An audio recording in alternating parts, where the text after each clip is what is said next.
Welcome back. Data download time. Poll after poll finds American voters believing the country is on the wrong track. And if there's one other thing that Democrats and Republicans have in common these days, it's that they don't trust Washington to fix it. Look, at the turn of the century, right after the 9/11 attack, trust in government to do the right thing was pretty high, and it was across the board.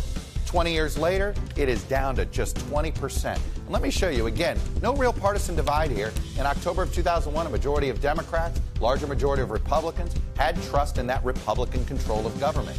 20 years later, these numbers have collapsed among both parties. The Democrats more than half, Republicans down to just 9% trusting government to do what's right most or all of the time. It's a Democratic government. That's why the Democratic number's a little higher here. But this is really troubling.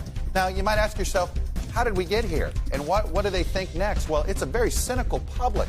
They believe right now that most candidates that run for office, they don't do it to serve the community. Only 21% think people run for office in order to worry about the greater good. 19% of Democrats think this, 24% of Republicans. Now look at the reverse. A full 65% think most candidates run for office to serve their personal interests, nothing else. And this is across the board. 66% of Democrats believe this, 63% of Republicans. When we talk about the broken democracy, this may be bigger than any polarization problem that we have. If the voters don't trust who's running for office to do the right thing, how does this democracy survive and thrive?